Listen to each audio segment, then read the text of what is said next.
will see and hear from some of the real heroes of our brief history as a fire district. Look closely, as you may recognize these founding firefighters, perhaps even yourself with a little more hair. This presentation will document our growth from a dedicated volunteer force with little equipment to one of the most respected, well-equipped, and highly trained combination districts in the state. So sit back and enjoy as we venture back to the start of it all. In the World War II era, Gig Harbor was best described as a fishing village. The peninsula was dotted with a mix of unique ethnic settlements and boundaries, including farms, merchants, lumberjacks, and scattered shopkeepers who called this place home. In the spring of 1944, a devastating fire roared through Gig Harbor, destroying many businesses in a single swoop. Local citizens banded together to make a difference. In the fall of that year, a petition was signed by 15% of the qualified voters of the Gig Harbor community. It was presented to the Board of Commissioners of Pierce County, asking permission to form a fire protection district for the peninsula. It was approved on January 6, 1946, and the new entity was christened Pierce County Fire District 5. Firefighting, in the beginning, consisted of townsfolk using buckets of water to battle blazes. It had menial effect, as the nearest properly equipped fire district was at least a boat ride away. Because of our involvement in the Second World War, resources were few and available equipment even fewer. The new department would need to rely on their creativity in obtaining their first dedicated fire equipment, including a fire truck, also known as an apparatus. The department founders petitioned the Secretary of War to divert a much-needed truck off the war effort production lines for purchase. It was an Army olive drab-colored 1945 Ford freight truck. It was retrofitted in Oregon to become the 7th fire engine produced by Western States Fire Apparatus and cost the district a pricey $5,853. The retail price of a 2005 model, almost 62 times as much at $360,000. Now that District 5 had a new fire truck, a place was needed to keep it. The district's first fire station was located in a home garage between Burnham Drive and Finholmes Market. Now that the district had a fire station and a new truck to go with it, there was the issue of issue. They needed personnel and the equipment to go with them. Back in those days, we depended on phones for response. So it had a fire phone in it, so he suggested, well, why don't you just keep it? Join the department. Okay, that sounds like a good idea. Started as a volunteer and then became paid and ended up retiring as fire chief at District 5. And it was very rapid. One day you were a civilian, and the next day you had a black coat maybe, but you always had a hard hat, and you were part of the fire department. I says, what do you have to know? He says, we'll teach you. So I joined the department back in '62. Did they have doctors and physicals then? Well, if I remember right, the physical I got, I walked in. Yeah. If I was capable of walking in, I was capable of getting signed up, basically. When I started, there was no air packs. I mean, No. there wasn't any. We didn't have any.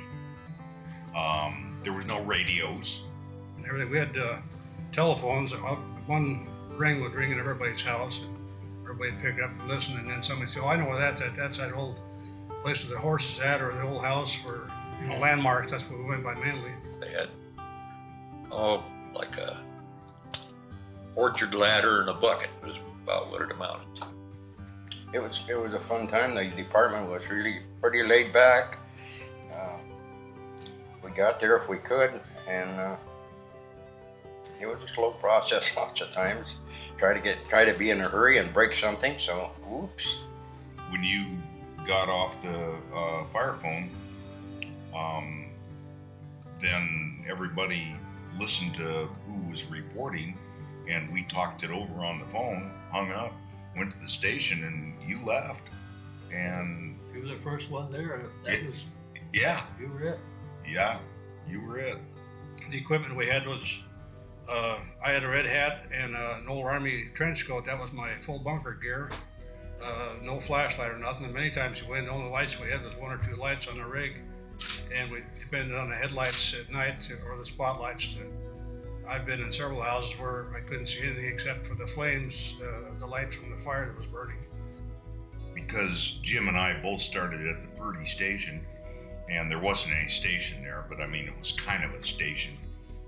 We built it, had to go up 144th, and the poor old truck, it's sitting out in the lobby here.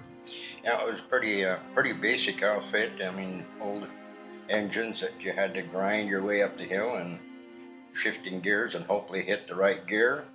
Just barely would Had a go rough up time. there, and I can remember one time I thought, well, I'm gonna go up the ride in the front. Well, I got off the truck, and of course it's only doing, like 5 miles an hour. Well, you can't jump off the back, but I did. But I went like that. Well, you can't run backwards. I stepped off this way, and I went in the sticker bushes down by Hemphill's house there, and then the fire truck went away, and I was in and we shared bunker gear. First people to get to the station got the bunkers, and the rest of you just wore your overalls. Had to get our training on the job 90% of the time. Like my first incident was on the job training was when a lumber company burnt down, and there I was on the end of a nozzle. Then we knocked it down, ran out of water. Tanker finally came back. We got some more water on it, put it down, ran out of water again. That's pretty basically about how the operation went in those days. And old Stokey, he lived just down the road, and he rode his bicycle to get there. And he had some bunker gear.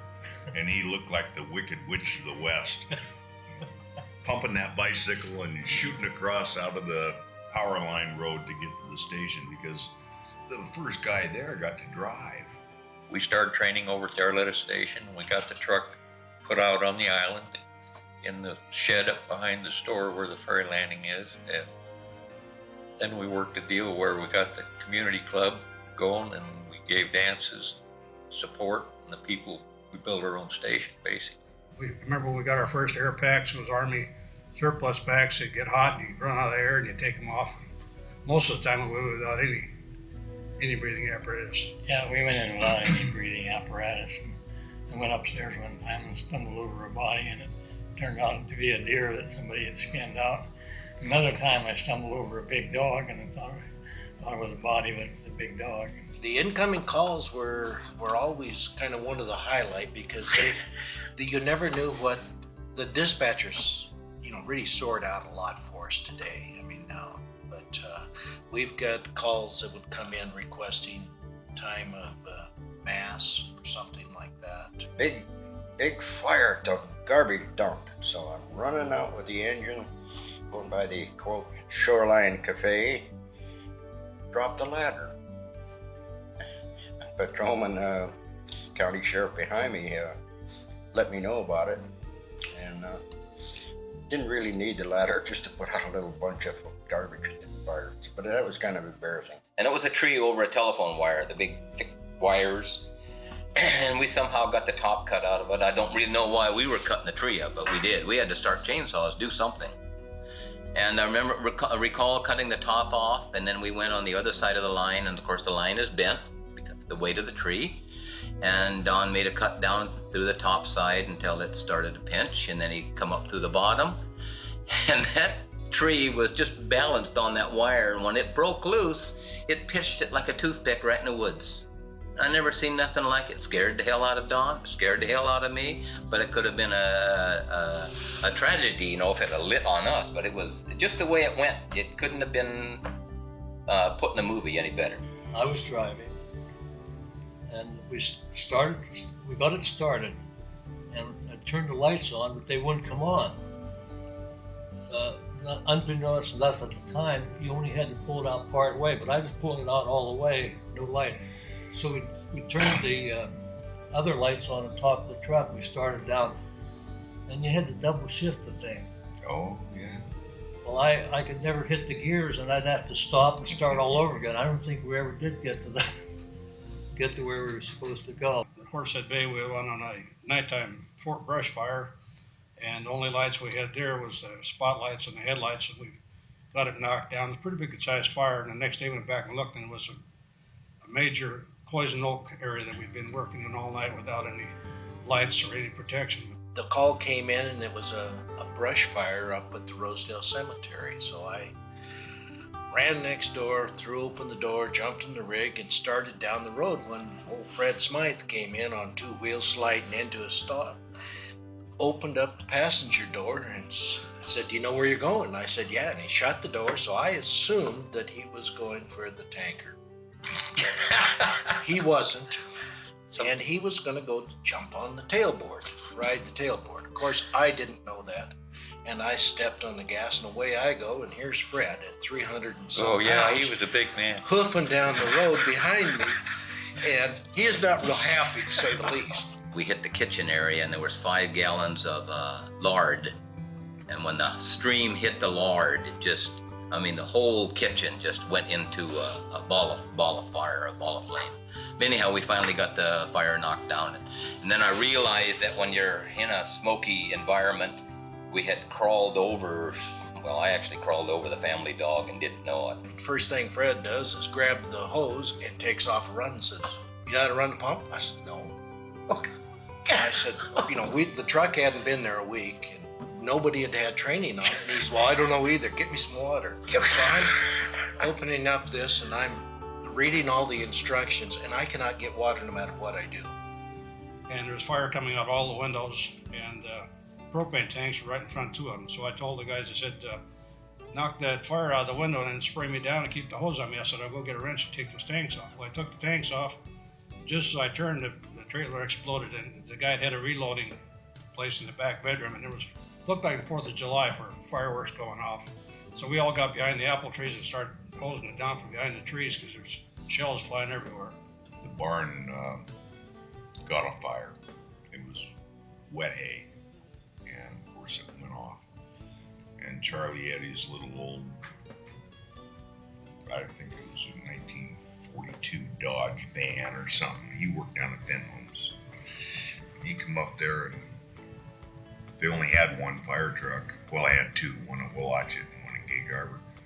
And we had to call the fire department, and he come up there, and he goes, the barn was just flaming on. "Well, Martin," he says, "I got a fire truck coming," he says, "but I don't think we're gonna need it." He says, "This baby's gone." He wrote it off right there, and it was toast. I mean, there was no saving a big old, cedar barn full of hay. But and then that's when my dad says, "Boy, I sure wish we had a fire department closer." He says, "Oh, why don't we start one, Martin?" District 5 expanded rapidly in the 1970s. With quality road improvement and street signs, population grew rapidly. This growth had transformed the fire district into 55 square miles of responsibility. Today, the district is presently on call for more than 50,000 citizens that make the Gig Harbor and Peninsula area their home. By 1974, there was a growing public recognition of the need and real-life benefit of early medical intervention. Pierce County Fire District 5 started placing first aid boxes aboard fire apparatus. Responders took emergency medical technician courses, and the district started ambulance transportation. During the 1980s, thousands of new chemicals were used in manufacturing each year. Hazardous materials training soon followed throughout the fire service. With technology and an ever-growing need to match the community potential misfortune, the district was preparing for the future. In the 1990s, technical rescue, wild-urban interface, and community support services quickly became a part of district operations. With the dawn of airbags, complicated passenger restraint systems, and new automotive construction standards, vehicle extrication methods had become a science.